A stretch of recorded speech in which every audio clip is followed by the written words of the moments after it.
পয়লা থেকে 10ই মার্চ 10 দিন 9 যাত্রা 1 কোটিরও বেশি মানুষের সঙ্গে সংযোগ।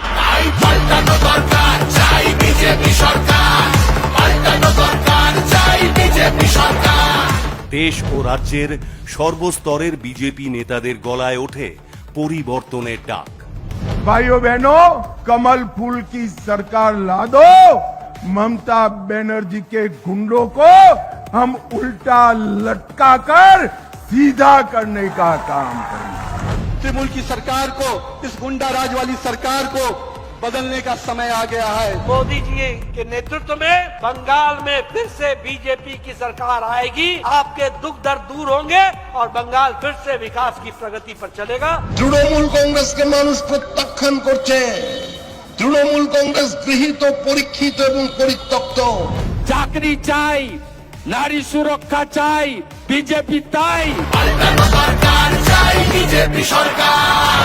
পশ্চিমবঙ্গ দেখল পরিবর্তনের সংকল্প।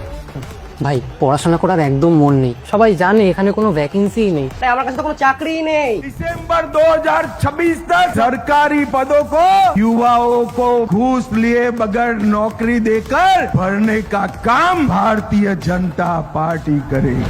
পশ্চিমবঙ্গ আস্থা দেখালো বিজেপির সংকল্পে। 45 दिन में ही हम 7वां वेतन आयोग की तनख्वाह देने का काम करेंगे। পাল্টানো দরকার। Very good. পরিবর্তনের ঢেউ উঠেছে জেলায় জেলায়। 5000 কিলোমিটারেরও বেশি পথে যাত্রা। সামনে এলো রাজ্যবাসীর চেপে রাখা কান্না, যন্ত্রণা। এই যাত্রা জবাব দিয়েছে রাষ্ট্রপতির প্রতি অপমানে। মাননীয় মমতা বন্দ্যোপাধ্যায় যে কুৎসিত ভাষায় আক্রমণ করেছেন তার জন্য আমরা লজ্জিত, দুঃখিত। এই যাত্রা সামনে এনেছে তৃণমূলের দুর্নীতি আর অত্যাচার।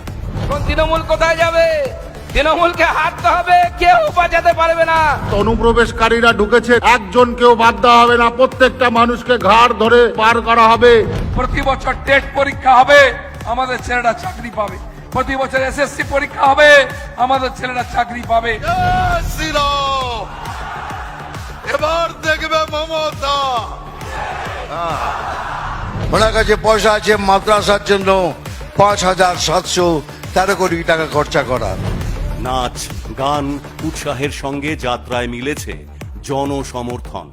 10 দিনের এই উদ্দীপনায় শুধু পরিবর্তন যাত্রার সাফল্য নয়, পশ্চিমবঙ্গের সব বয়সের পুরুষ মহিলার পরিবর্তন চাওয়ার দাবিরও সাফল্য। এই যাত্রা হয়ে উঠেছে শিল্পপতি থেকে কৃষকদের বিজয় যাত্রার আশা। ব্রিগেড চলো, ব্রিগেড চলো। 14ই মার্চ দুপুর 1টা থেকে কলকাতার ব্রিগেড ময়দানে প্রধানমন্ত্রী নরেন্দ্র মোদীর ঐতিহাসিক ব্রিগেড সমাবেশ। পাল্টানো দরকার বিজেপি সরকার। पाल्टानो दरकार